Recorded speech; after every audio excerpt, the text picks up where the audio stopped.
Pues muy bien, muy buenos días a todas las personas que nos acompañan el día de hoy de manera presencial. También le doy la bienvenida a todas las personas que nos están viendo ahorita en línea en alguna parte de México, del mundo. Es un privilegio poder pasar esta mañana con todos ustedes hablando acerca de la palabra de Dios. El día de hoy vamos a terminar esta serie en la que titulé La mente, campo de batalla.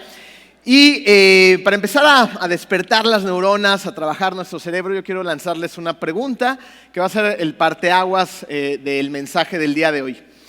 ¿Te has puesto a pensar en qué cosas pensaría Jesús? Qué interesante pregunta, ¿va? Nos hemos puesto a pensar en qué cosas piensa Jesús, porque de esta forma, si nosotros entendemos la forma de pensar de Jesús y la adoptamos en nuestros pensamientos, habría un montón de cambios en nuestras vidas, ¿no es así? Tu vida se vería completamente diferente, y no solamente tu vida, sino la vida de todas las personas que te rodean, ¿ok?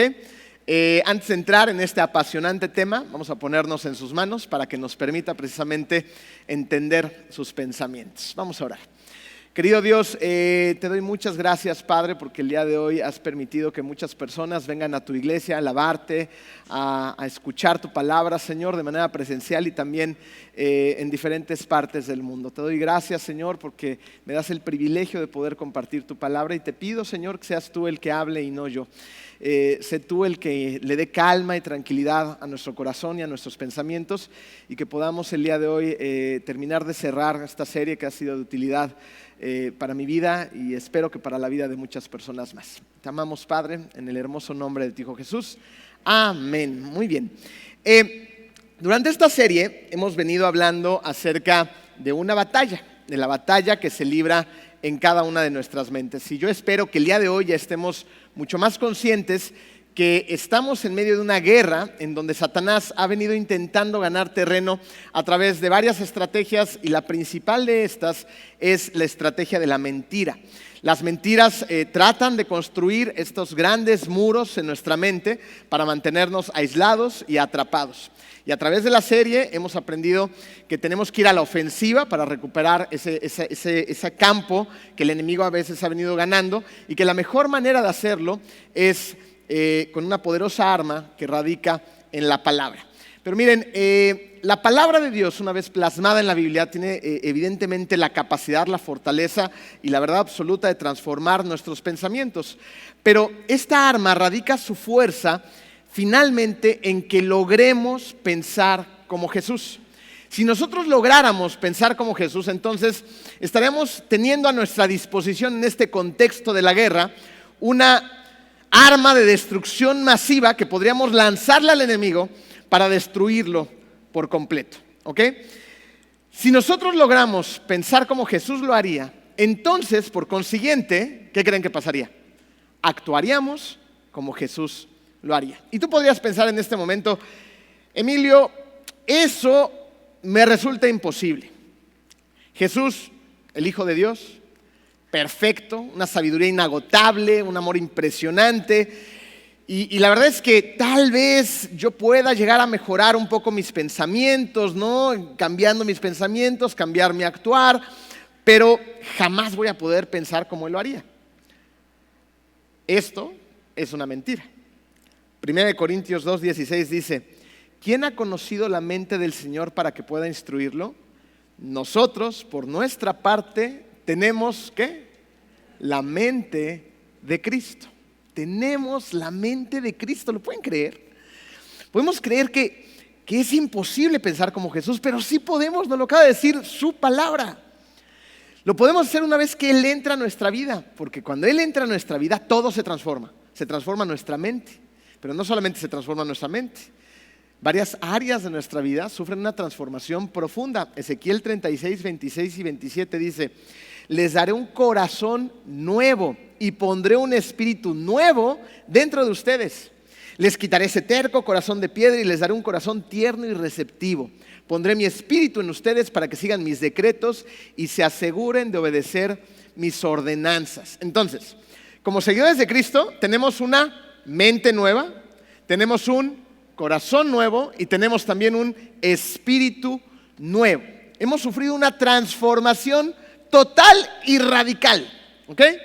con todo esto, ahora sí tenemos la capacidad de salir de esa esclavitud, de las mentiras, de esa esclavitud donde nos quiere tener Satanás, para vivir en la libertad de la palabra y de la verdad de Cristo. ¿Ok? Hemos sido renovados y con esta renovación ahora es posible, entonces, fluir en la mente de Cristo. El día de hoy vamos a ver 5 aspectos para tratar de entender cómo fluye la mente de Cristo y así poder pensar de manera intencional como Él piensa. ¿Ok? Vamos al punto número 1 de su programa. Piensa en cosas positivas. Yo quiero que por un segundo trates de imaginarte a Jesús caminando lleno de pensamientos negativos en su vida. ¿Lo ves así en la Biblia? Yo no lo veo en la Biblia así porque no está así en la Biblia. ¿Ok? Si él hubiera caminado su vida y llevado su mente a estar clavado en una bola de pensamientos negativos, evidentemente él no podría haber dicho ni hecho todo lo que dijo e hizo. Fíjense, él tuvo 3 años intensos en ministerio. 3 años en los que partió una era en 2, partió el tiempo literalmente, y dejó un impacto sumamente profundo en esta tierra. En esos 3 años, él tuvo un montón de experiencias que podemos ver en la Biblia, muchas muy divertidas, otras muy serias, otras llenas de dolor, otras experiencias llenas de dificultades, donde lo calumniaban, lo ponían a prueba todo el tiempo, donde mentían acerca de él, donde sus discípulos más cercanos lo abandonaron, donde experimentó la soledad, donde lo golpearon, lo rechazaron, lo maltrataron, lo torturaron y finalmente lo crucificaron. Sin embargo, Jesús, en medio de todas esas experiencias que también fueron negativas en su vida, él de alguna manera siempre veía el aspecto favorable de las cosas.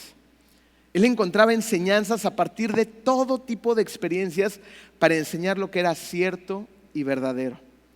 Le encontraba sentido a lo que pasaba, pues confiaba en la voluntad de su Padre. E incluso cuando estaba en medio del sufrimiento y la gente también estaba en medio del sufrimiento, él encontraba la forma de darle esperanza a todos aquellos que le rodeaban. Miren, no me refiero a ese optimismo forzado y falso, donde podemos llegar a pensar, bueno, es que si yo pienso que todo va a estar bien, todo va a estar bien. No tiene nada que ver eso con lo que estoy hablando. Me refiero a la mentalidad positiva, donde aún en medio de las tormentas, nosotros también podemos afianzar nuestra fe y saber que por más oscuro que se ve el panorama, por más dolor que haya en nuestra vida, por más enfermedad e incluso muerte, siempre después de la tormenta vendrá la calma. Siempre después de una noche muy oscura saldrá el sol. Dios utiliza todas las cosas para bien y su voluntad es buena, agradable y perfecta. Él lo entendía, Jesús entendía esto, entonces lo vivía y lo transmitía. Fíjese, Satanás quiere a través de sus mentiras esclavizarnos, someternos y aplastarnos, mientras Dios quiere todo lo contrario. Dios quiere que experimentemos la libertad en Cristo, que experimentemos la verdad de lo que es vivir confiado en sus promesas y en su palabra. Dios quiere levantar nuestra cabeza, quiere levantarnos a nosotros como sus hijos. El Salmo 3:3 lo dice así: pero tú, Señor, me rodeas cual escudo. Tú eres mi gloria, tú mantienes en alto mi cabeza. A Jesús no lo vemos en la Biblia con la cabeza agachada y los hombros encogidos, sino todo lo contrario. Lo vemos enfrentando situaciones, yendo al Padre en comunión con la cabeza en alto, pero nunca de orgullo, sino con toda la humildad y con toda la necesidad del Padre. Él, tú y yo necesitamos solamente agachar la cabeza ante el Padre, ante Jesús, no ante Satanás. Él es el que quiere aplastarnos, pero Dios levanta nuestra vida, levanta nuestras cabezas y nos impulsa y nos da motivos para seguir adelante. El Salmo 3:3 nos dice claramente que Dios mantiene en alto nuestras cabezas, mientras Satanás quiere ver nuestras cabezas clavadas en el suelo, con la mirada triste y deprimida, con mentes abrumadas y desesperadas. Y nosotros podemos ayudarle a Satanás a que esto pase cuando nuestras mentes están cargadas de negatividad. Solamente se enfocan en todo lo malo de la vida. ¿No? Y es que ya me pasó esto, y mira nada más, y nada más falta que me pase esto otro, ¿no? Y ven todo lo oscuro, todo lo malo, y realmente eso lo vuelven parte de su vida. Pero no logramos desarrollar esa capacidad de ver la mano de Dios trabajando en nuestro corazón, ¿no? Moldeándolo como ese barro entre sus manos para hacer algo grandioso a partir de ese momento de dolor o de sufrimiento. Porque estamos tan clavados en lo negativo que no lo podemos ver que hay cosas buenas que muy posiblemente, si nosotros ponemos ese corazón a sus pies, van a surgir de ese momento. Así que tenemos que desarrollar una mente positiva que vea las cosas buenas que Dios está haciendo aún en medio de las más profundas tormentas y oscuridades en nuestra vida. ¿Ok? Segundo aspecto, ten la mente en Dios. ¿Ok? Salmos 77:12. Dice así: meditaré en todas tus obras y hablaré de tus hechos, ¿no? O sea, ahí empezamos otra vez a meditar, a pensar. Voy a pensar y a meditar en tus obras y por consiguiente voy a hablar acerca de tus hechos. Salmo 143:5. Me acuerdo, ¿no? Ahí estamos nuevamente con los pensamientos. Me acuerdo de tiempos anteriores y pienso en todo lo que has hecho, ¿no? El salmista aquí está diciendo: yo me acuerdo de ti, medito en ti, tengo pensamientos acerca de ti, de tus obras, de tu actuar, de tus bendiciones, de quién eres tú en mi vida. Entonces, fíjense, si nosotros queremos vencer en esta batalla, es muy necesario convertir la meditación y el pensamiento sobre Dios, sobre sus caminos y sobre sus obras, en una parte regular de mi vida interior. Y una excelente forma de empezar cada día fuertes para la batalla precisamente es esta: es ir a Dios en intimidad. Y gracias a Dios, hoy tenemos un acceso hermoso a esa intimidad. Juan 16:7 dice: pero les digo la verdad, les conviene que me vaya, porque si no lo hago, el Consolador no vendrá a ustedes. En cambio, si me voy, se lo enviaré a ustedes. Esas palabras las dijo Jesús un poco antes de ser crucificado. Se refería a que Él tenía que irse. Jesús tenía que irse para entonces enviar ¿a quién? Al Espíritu Santo. Y es precisamente el Espíritu Santo quien nos lleva a un nuevo nivel de intimidad. Por lo tanto, si nosotros llenamos nuestra mente con el Señor, eso va a traer a nuestra vida la conciencia de Él. Y por lo tanto vamos a empezar a disfrutar de una profunda intimidad en Dios. Una que va a traer paz, amor y libertad a nuestra vida. En la serie que predicó Marco, en la última que él realizó, él habló en uno de los mensajes acerca de la omnipresencia de Dios, ¿se acuerdan? ¿No? Cómo Dios está en todos lugares. Dios está aquí, está en tu casa, en tu trabajo, con tus hijos, en el área de niños, ¿no? Está con tus papás que a lo mejor viven en otro continente, está en cualquier rincón del planeta y del universo, ¿no? Es enorme este concepto. Él está en todos lados, pero nosotros no estaremos conscientes de su presencia a menos de que pensemos y meditemos en Él constantemente. Yo creo que a ti te ha pasado esto, pero de repente yo estoy platicando con mi esposa. Me acuerdo de un momento de una manera muy clara, en la cual estábamos en la barra de la cocina de la casa de ustedes, estábamos platicando, ¿no? Y de repente, como también lo dijimos en esta serie, mi mente empezó a divagar. Y ahí estaba Jenny entusiasmada, platicándome, contándome. Yo de repente la dejé de ver a los ojos y mi mirada empezó a volar junto con mis pensamientos. Y me fui por completo. O sea, le estaba dando el avionazo, pero durísimo, ¿no? Incluso llegó un momento en que me preguntó algo, ¿no? Y yo no le contesté. Yo estaba entretenido con mis pensamientos en mi mente divagando, ¿no? Ese es un claro ejemplo de cómo Dios está, ¿no? Pero cómo, si no estamos conscientes, si estamos pensando de manera constante e intencional en Él, se nos olvida. Entonces, cuando se nos olvida que Dios está, empezamos a hacer una bola de tonterías, ¿no es así?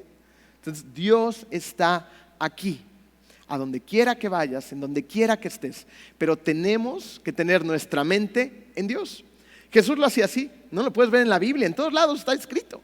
¿No? O sea, Jesús iba al Padre, Jesús oraba al Padre, Jesús en sus momentos más difíciles, en el jardín de Getsemaní, y estaba sudando gotas de sangre, ¿no? Yendo al Padre. Jesús, para hacer un milagro, iba al Padre, ¿no? El Padre estaba inmerso en su vida.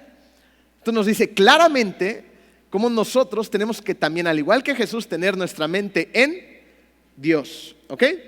Tercer aspecto, piensa siempre, Dios me ama. 1 Juan 4:16 dice, y nosotros hemos llegado a saber y creer que Dios nos ama. Dios es amor. El que permanece en amor, permanece en Dios y Dios en él. ¿Estarás de acuerdo conmigo en que si tienes un largo caminar en la iglesia, se ha enseñado desde que están en el área de niños, los chiquitos, o estuvimos nosotros en algún momento, que Dios es amor, ¿no? Nos lo han venido enseñando una y otra y otra y otra vez. Pero creo que también estarás de acuerdo conmigo en que si de verdad abrazáramos esta realidad, le hiciéramos parte de nuestra vida, como un fundamento, como una convicción, como un principio de los más poderosos en nuestro corazón y en nuestra mente, tu vida sería diferente, ¿no? O sea, porque escuchamos que Dios es amor, comprendemos que Dios es amor, pero si viviéramos esto de una manera real, ¿no actuaríamos de manera diferente? Porque muchas veces le creemos al enemigo y le dejamos de creer a Dios. Le creemos al enemigo que nos está susurrando, no, nadie te ama, Dios no está interesado en ti, Dios está ocupado con otras cosas. No creas eso, ¿no? Y empezamos a actuar en base a eso. Y es ahí donde buscamos la aprobación de los demás a todo costo, donde estamos dispuestos a sacrificar nuestras convicciones, nuestras creencias, nuestros principios, nuestros valores, con tal de que alguien más me ame, etcétera, etcétera. ¿Okay? Entonces, la realidad es que también se nos olvida que Dios nos ama con todo su corazón. O a lo mejor, pregúntate, ¿realmente lo creo? ¿Realmente es algo que he abrazado con toda mi alma y todo mi corazón? Que fíjense, ligado a esto, también viene otra cosa muy interesante. Nos cuesta trabajo vivir el hecho de que Dios es amor, pero también nos cuesta trabajo el entender y aceptar que Dios nos ama de manera incondicional, porque estamos acostumbrados a vivir en una sociedad donde el amor es condicionado, ¿ok?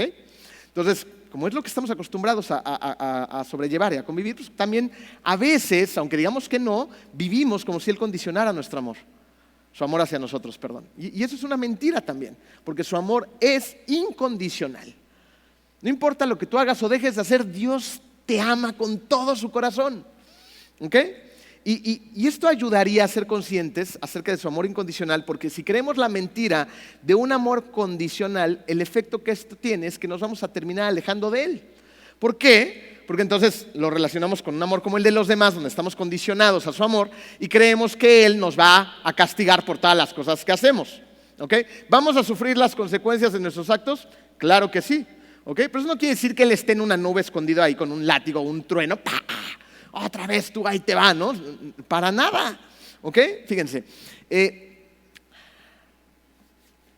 En un periodo de años, aproximadamente cuando yo tenía entre 10, 11, 12, 13, 14 y 15 años, o sea, fue un periodo largo de tiempo, yo era un chavito medio complicado, por decirlo menos.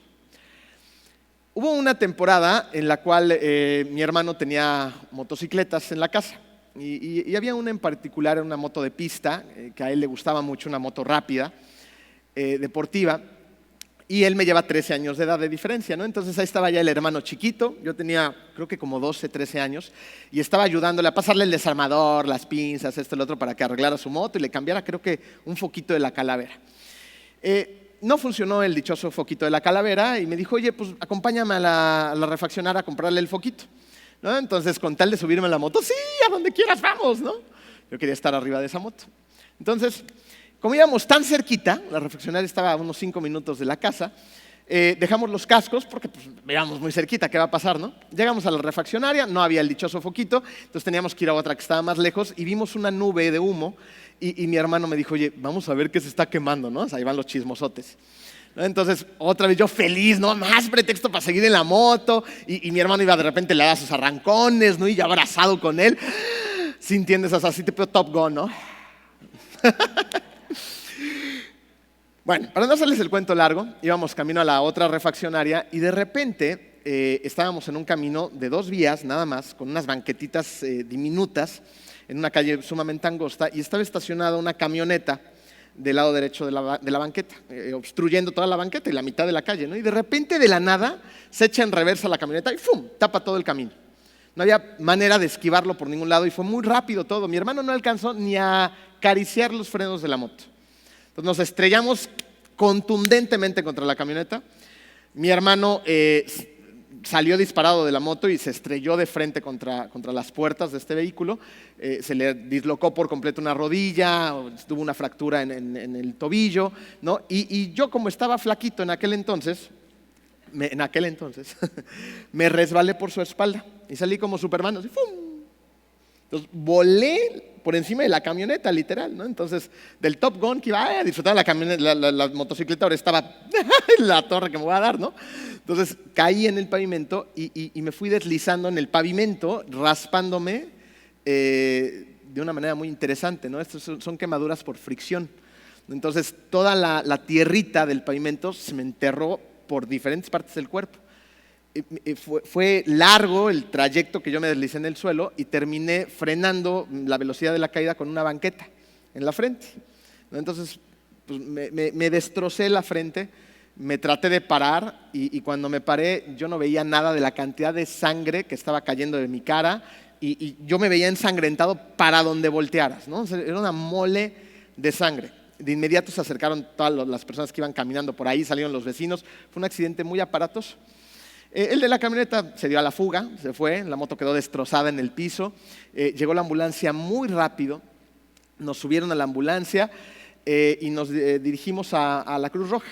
Cuando llegamos a la Cruz Roja, salieron los médicos de este lugar, abrieron las puertas, nos vieron, nos dijeron, delante de nosotros, ¿no? Le dijeron al chofer, están muy graves, llévenselos al hospital, ¿no? Mi hermano y yo nos volteamos a ver en la torre, ¿qué nos pasó, no? Llegamos a traumatología de Lomas Verdes, un hospital muy grande, especializado precisamente en traumas.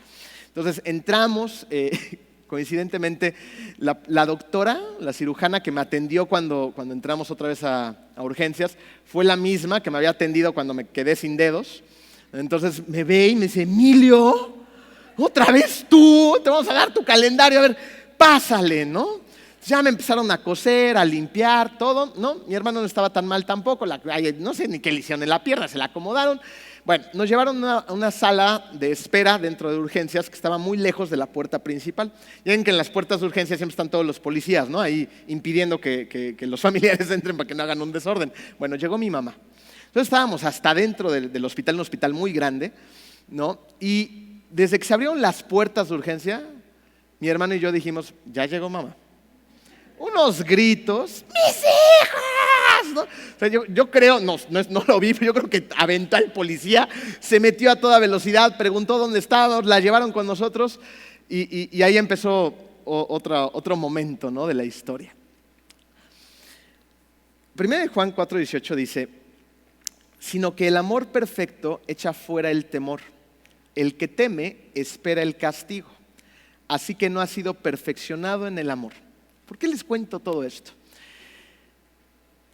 Cuando llegó mi mamá al hospital, llegó tan asustada porque alguien le había dicho, no sé quién, que sus hijos se habían accidentado en una motocicleta sin cascos, que no los aceptaron en la Cruz Roja porque estaban muy graves y los tuvieron que llevar a un hospital especializado en trauma. Si eres mamá o papá, te podrás imaginar lo que sintió la pobre de mi mamá. O sea, no es diabética de milagro, ¿no? Porque el azúcar estaba todo lo que da.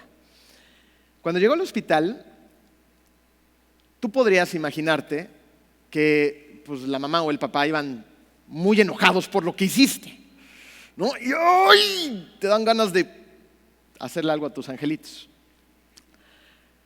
A diferencia de eso, mi mamá lo único que hizo fue abrazarnos con sangre, huesos rotos, todos vendados, darnos besos y decirnos cuánto nos amaba. Las consecuencias de nuestros actos las habíamos pagado con creces, ¿no? Por eso digo, o sea, no te puedes librar de las consecuencias de tus malas decisiones. Nos accidentamos, nos pude haber ido muy mal. Yo me acuerdo que regresé a la escuela como una semana después y yo era una momia, caminaba así.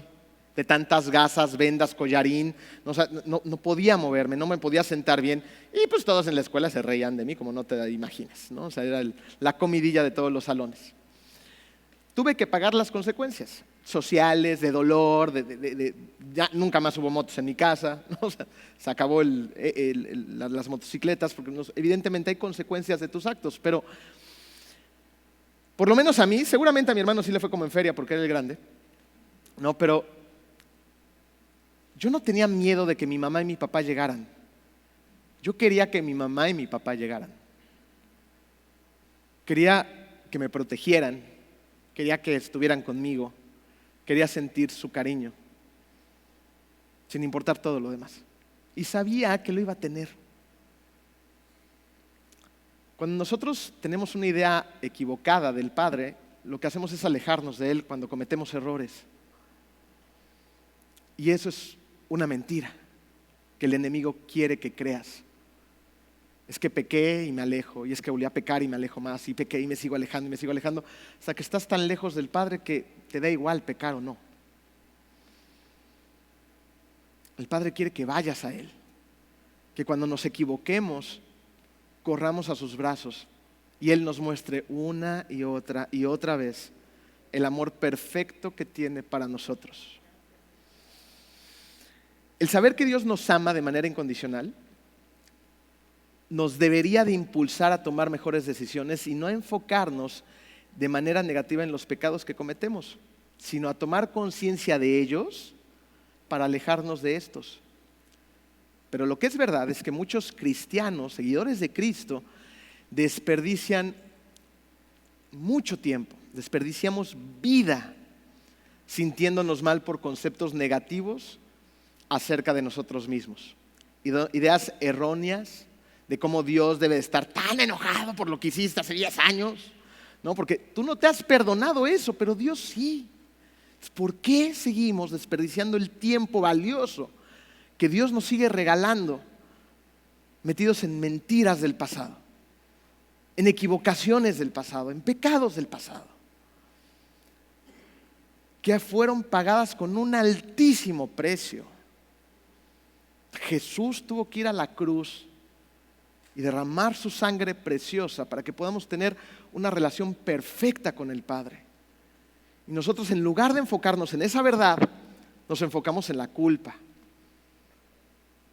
en la desesperanza, ¿no? Y seguimos cargándonos de culpa y culpa y culpa. Y lo que tenemos que hacer no es vivir cargados de culpa, porque la culpa llega un momento en que ya no te deja caminar. O sea, es tanta la culpa que nos vemos aplastados por Satanás.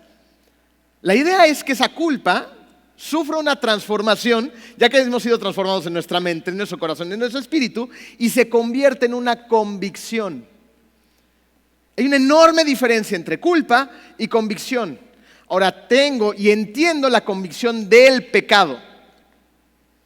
Cuando yo entiendo la convicción del pecado, entonces entiendo que esto que estoy haciendo está mal, que me va a causar dolor, que me va a herir, que va a herir a los demás, que me va a destruir y si puede me va a matar.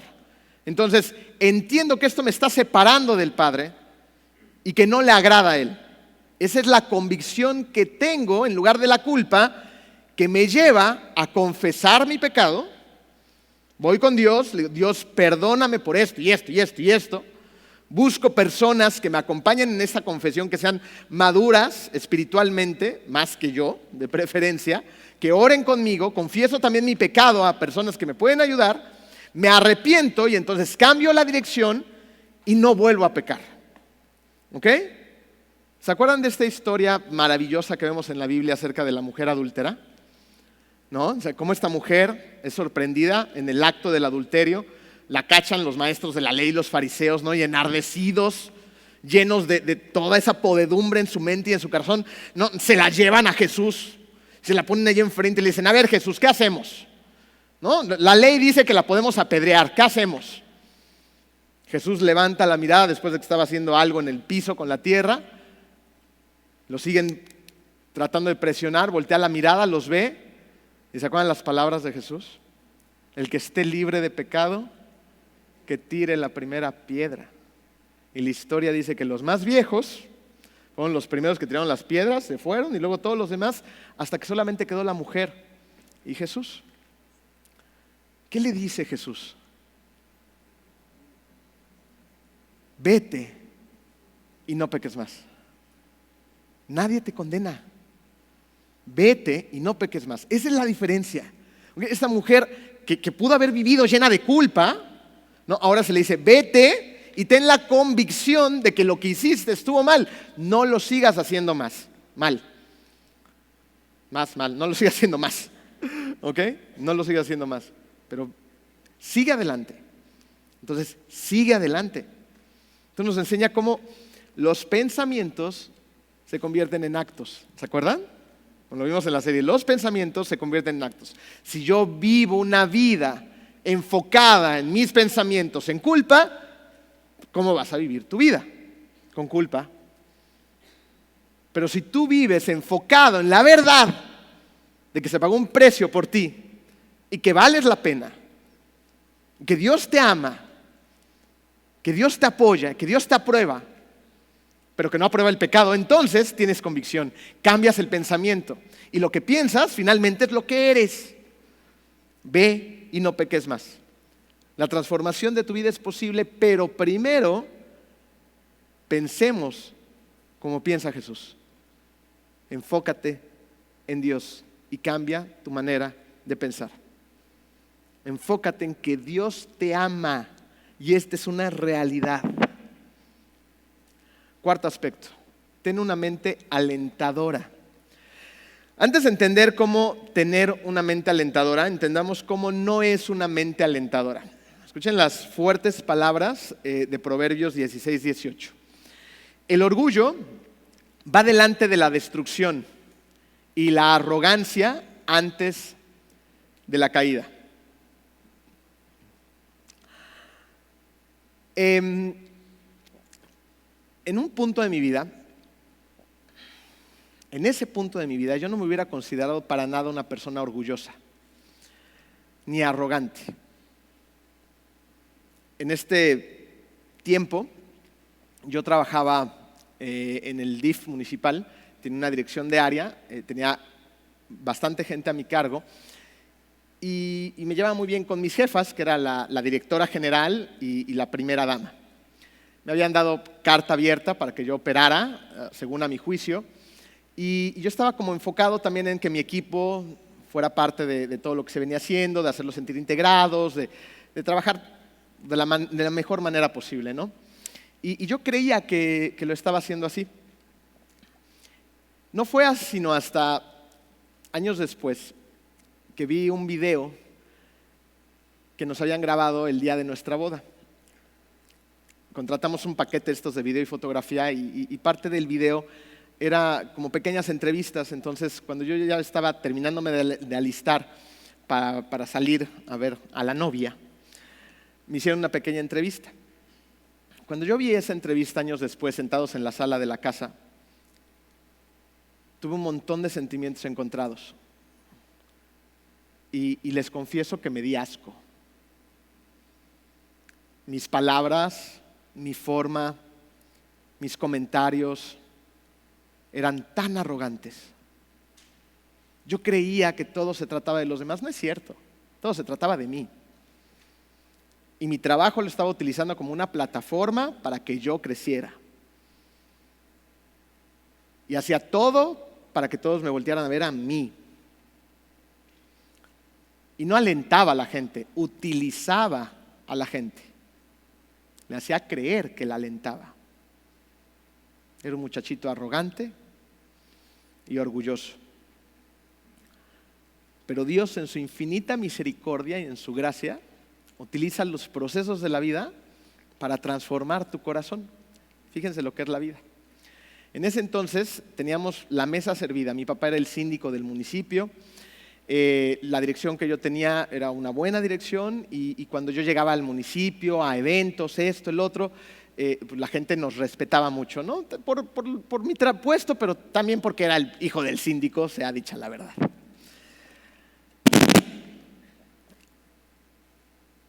Mi papá en aquel entonces tenía aspiraciones para que yo creciera políticamente y yo también las tenía evidentemente. Entonces teníamos comidas, cenas, reuniones con muchas personas del ambiente político de aquí de Cancún y también de la Ciudad de México para que me fueran ayudando a preparar el camino para que yo pudiera llegar a otras posiciones.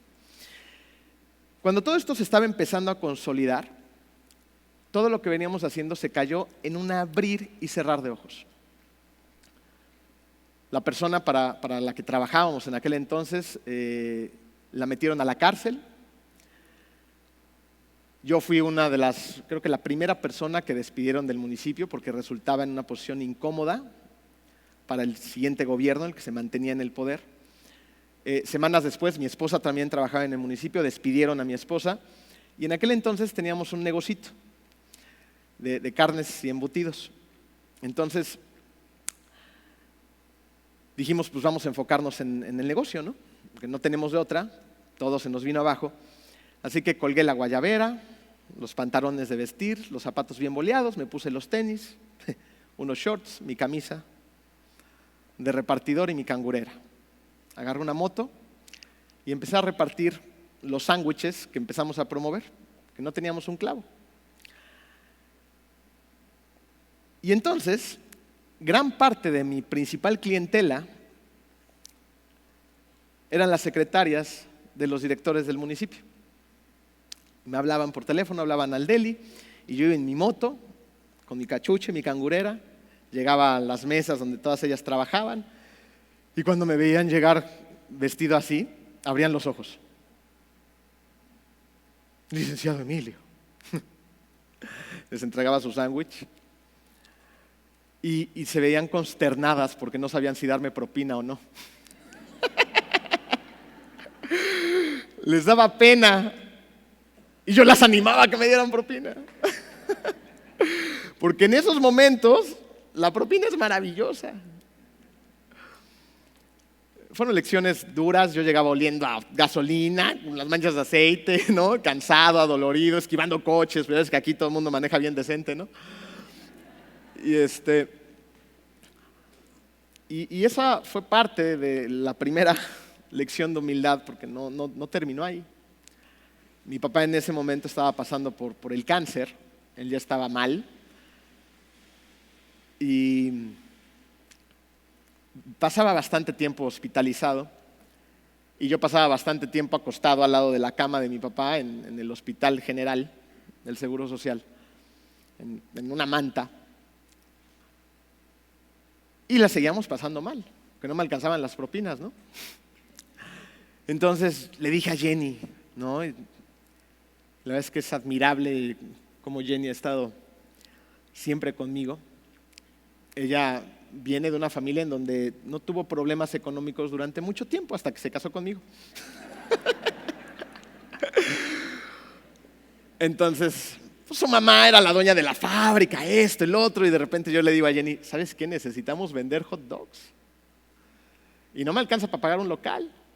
Entonces, a la banqueta, en un lugar peligroso, feo, sucio, pusimos un anafre, nos llevábamos nuestras salchichas y ahí estábamos en las noches tratando de vender hot dogs.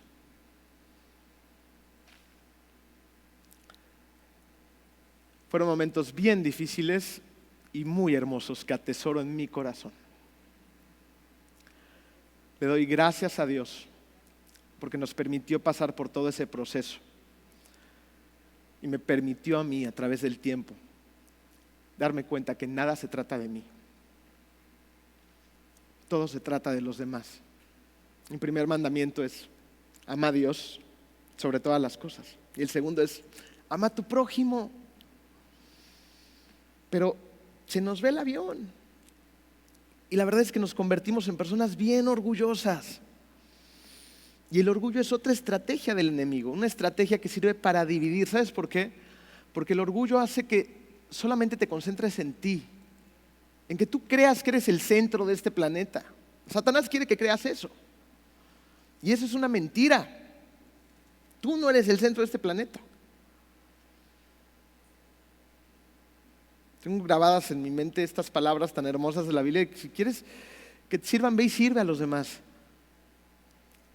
Fíjense, mi primer trabajo en esta iglesia, y no sé si ande por ahí Gustavo Galiarlo, siempre me equivoco con su apellido, Galiarlo, algo así. Él fue mi primer maestro para acomodar las sillas en la iglesia. Era divertidísimo porque cuando estábamos en el B2B había un salón, no sé si a algunos de ustedes les tocó, que era así, semicircular. ¿Se acuerdan? Era un relajo acomodar las sillas ahí. Porque como era semicircular, o sea, tenías que hacerlo con precisión quirúrgica. Y Dios te sigue enseñando, ¿no? Ahora a acomodar sillas, a vender hot dogs, ¿no? De repartidor. No tiene nada de malo. Y es ahí donde empiezas a entender, esto se trata de los demás, tengo que alentar a los demás, tengo que presentarles a Cristo. Mi vida debe de ser congruente y debe de reflejar el amor de Dios, porque Satanás está dividiendo mi corazón y quiere que se centren mis ideas, mis pensamientos y mi tiempo en mí. Y entonces viene Dios y contraataca y dijo, no te equivoques, vamos a contraatacar. Esto se trata de los demás, se trata de mí. Así que vamos a animar a los demás, vamos a alentar a los demás, vamos a trabajar para los demás. Romanos 12:8 dice, si tu don consiste en animar a otros, anímalos. Si tu don es dar, hazlo con generosidad. Si Dios te ha dado la capacidad de liderar, toma la responsabilidad en serio. Y si tienes el don de mostrar bondad a otros, hazlo con gusto. Esto nos enseña que las personas con la mente de Cristo tienen ideas que alientan y edifican la vida de los demás. Pero no vamos a poder alentar a nadie si primero no tenemos esa clase de conceptos acerca de esas personas. Y acuérdate una cosa muy cierta: lo que hay en tu corazón va a salir por tu boca. ¿Ok? Entonces, si tú solamente piensas cosas negativas de una persona, no serán sinceras tus palabras y esto se va a terminar notando. No van a ser sinceras tus acciones y se va a terminar notando.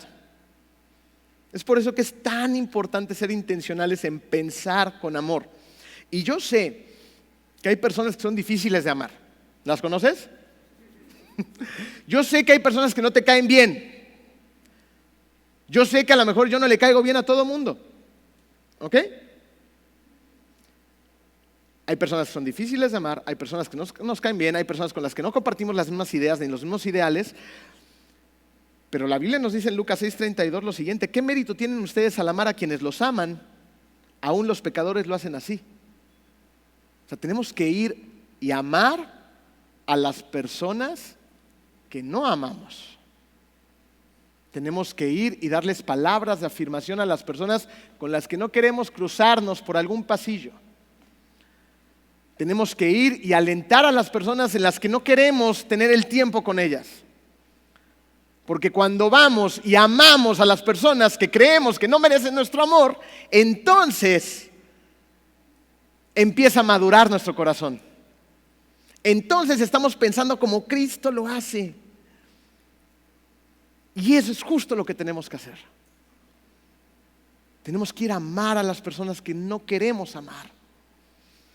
Y no nada más eso, tenemos que alentarlas, porque tal vez sea justo lo que necesiten. Y tú tienes la capacidad de hacer una profunda diferencia. Y miren, yo sé que no todos tienen el don para alentar, ¿no? Porque aquí estaban hablando de dones. Tienes el don de alentar, de dar con generosidad, de liderar, ¿no? No todos tienen esa naturalidad para alentar a otras personas, pero lo que sí tenemos es la capacidad para aprender a alentar a los demás. Y mira, cuando empieces a pensar con amor de otros, vas a descubrir entonces cómo ellos empiezan a cambiar contigo. ¿No lo has experimentado ya? O sea, que traes algo con alguien, ¿no? En particular y por fin dices, ok, voy a dejar las armas de guerra, ¿no? Y voy a ir con esa persona y la voy a empezar a tratar bien, no a la defensiva, bien, ¿no? Y empiezas a amarla, empiezas a dar palabras de afirmación con esa persona, ¿no? Y la relación empieza a tornarse diferente, pero tú diste el primer paso. Tenemos que dar el primer paso afuera y adentro de nuestra casa también. Fíjense, vamos a pensar en el siguiente ejemplo. Imagina que oras para que tu esposa, tu esposo, sea más respetuoso y más amoroso contigo. ¿Ok? Entonces estás ahí todas las mañanas, ¿no? Hincado de rodillas, Señor, por favor, que me respete esta mujer que tú me diste, ¿no? Y ya no sabes qué decir y le gritas y bueno, haces de todo, ¿no? En oración. Pero terminas de orar y llega tu esposa contigo y tú con tus gestos, tu lenguaje corporal, tu tono de voz y tus palabras, le dices lo opuesto. No, no, es que otra vez, mira nada más, ¿no? De repente la horrible palabra, nunca vas a cambiar, ¿no? Y al día siguiente vuelves a hincarte horas con desesperación que cambie mi esposa y la vuelves a tratar igual. ¿Tú crees que va a cambiar? Evidentemente no. ¿Por qué? Porque tenemos que alinear nuestros pensamientos con la palabra de Dios. Si no estamos en la palabra, si nuestros pensamientos son opuestos a lo que la palabra dice, no va a funcionar. Así que cuando ores por alguien, alinea tus pensamientos y palabras con lo que has orado. Entonces, Dios hace su parte y tú haces la tuya. ¿Ok? No estoy diciendo que cerremos los ojos y creamos que todo está bien, sino que cambiemos la estrategia. Y en lugar de pensar, nunca va a cambiar, piensa lo siguiente: Dios está trabajando. Voy a esperar y voy a seguir alentando a través de palabras de afirmación que estén llenas de amor. En tu tono, en tu lenguaje corporal, en tu forma. El amor se nota. Hace unos días fuimos a recoger a una familia que ya se iba a Ucrania, que estuvo en casa de Argel y de Ray, que están aquí. Nos causó a Jen y a mí algo muy bonito el ver la despedida, que luego estuvimos platicando.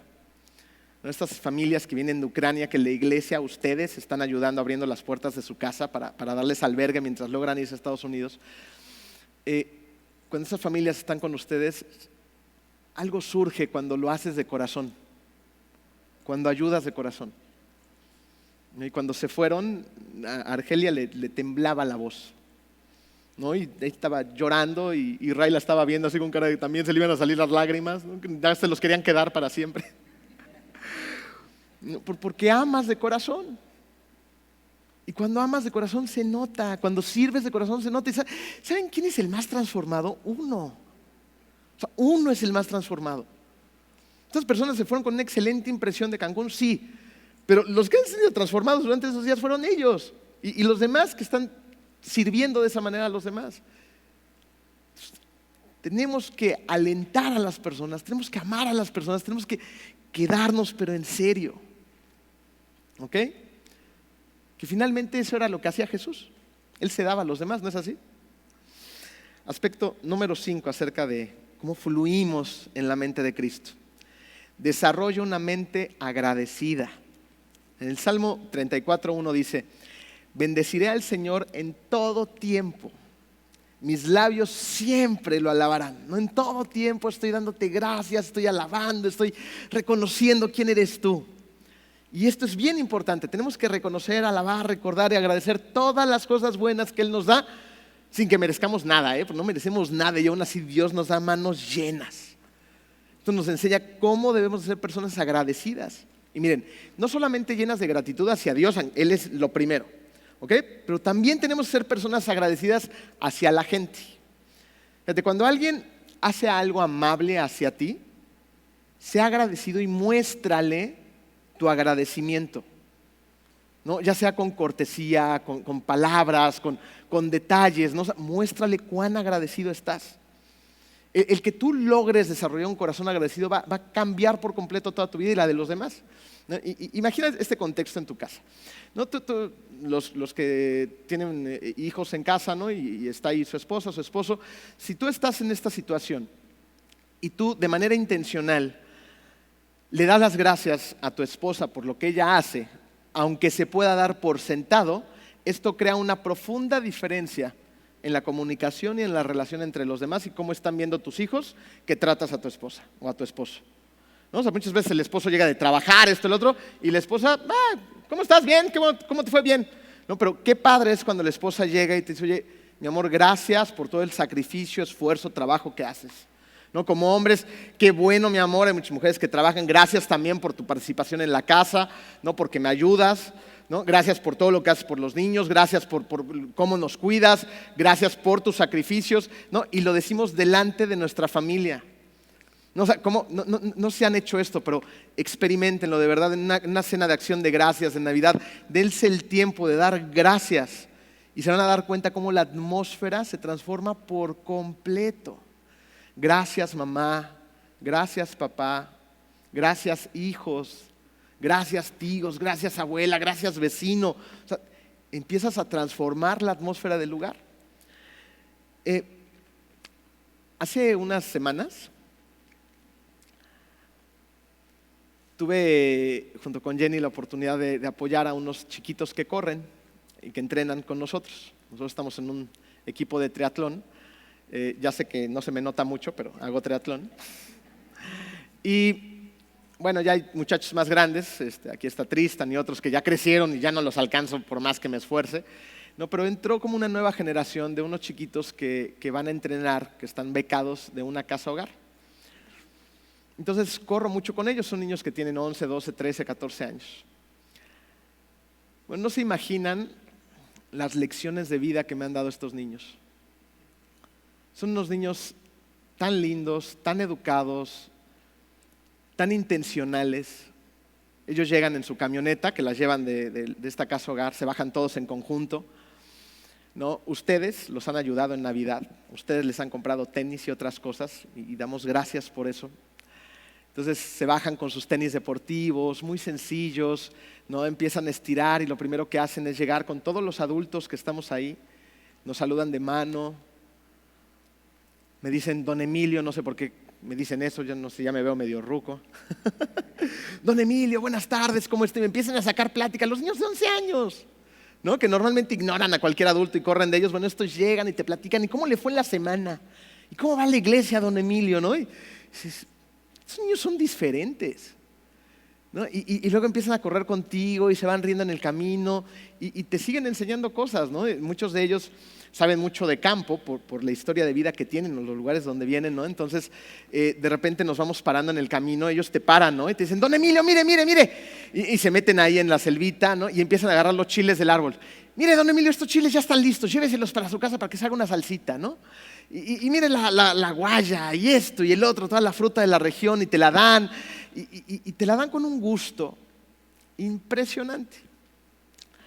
Y fíjense, viene una carrera, ellos evidentemente no pueden entrar a competencias porque no tienen cómo pagar las competencias. Entonces, algunas familias que estamos ahí, les patrocinamos su carrera y listo, ¿no? No dijimos quién fue, nada, pero evidentemente alguien les dijo. Entonces, después de su carrera, llegaron con nosotros y una de las niñas me dio esto, en manera de agradecimiento.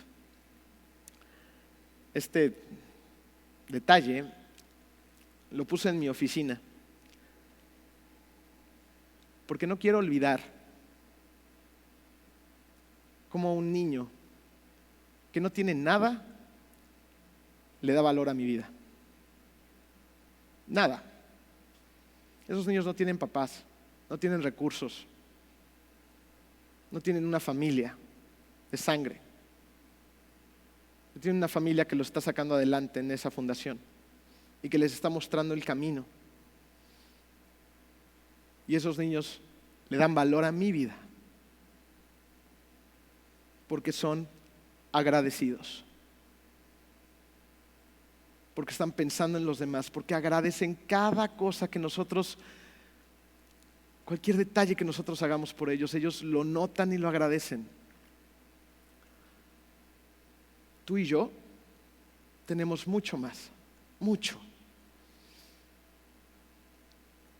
Y tristemente no notamos a los demás, tristemente no agradecemos, tristemente sigo pensando en que todo se trata de mí a veces.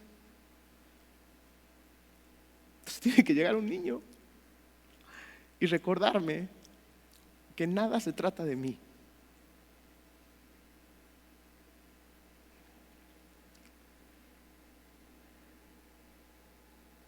Si ellos hacen una diferencia tan profunda. ¿Cuándo más debemos de hacer nosotros que conocemos a Cristo? ¿Cuán grande debe ser nuestra responsabilidad de tomar los pensamientos de Cristo y reflejarlos al mundo? Tenemos mucho que hacer. Y la verdad es que muchas veces nos quedamos muy cortos. Muchas veces parece que el enemigo sigue ganándonos la guerra, ¿no? Y seguimos perdiendo batallas en la mente. Y la verdad es que necesitamos sacar los tambores de guerra, ¿no? Colgarnos aquí los tambores, ponernos la armadura de Cristo, levantarnos en armas y lanzarles una bomba de destrucción masiva a Satanás y a sus demonios para terminar con ellos y que ni siquiera se les ocurra intentar regresar a conquistar nuestras mentes. Porque cuando nosotros empezamos a pensar como Jesús lo haría, hay cambios radicales en nuestra vida. Ya ni siquiera llegas al, ¿y esto lo haría Jesús? No, ¿esto lo pensaría Jesús? Esto lo haría Jesús es un excelente concepto que nos puede ayudar mucho, pero vámonos un pasito más arriba. ¿Esto lo pensaría Jesús? ¿Esto que estoy pensando en este momento, lo pensaría Jesús? Esta mentira, este concepto, esta idea, esto que me está ofreciendo el mundo, este pasado, ¿esto lo pensaría Jesús? ¿Cómo pensaría Jesús en esto? Estoy pasando esta situación. ¿Cómo pensaría Jesús? ¿Qué haría Jesús al respecto a partir de ese pensamiento? Lanzamos esa arma de destrucción masiva y vencemos.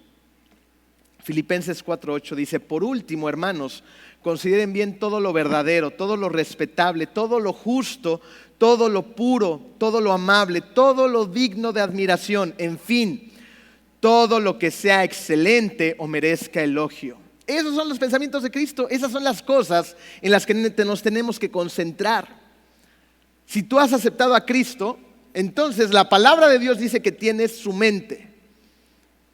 Es hora de que la usemos. Si Él no hubiera pensado en algo, tú tampoco debes de hacerlo. Y es mediante ese continuo cuidado sobre tus pensamientos que entonces empiezas a llevar cautivo todo pensamiento a los pies de Cristo.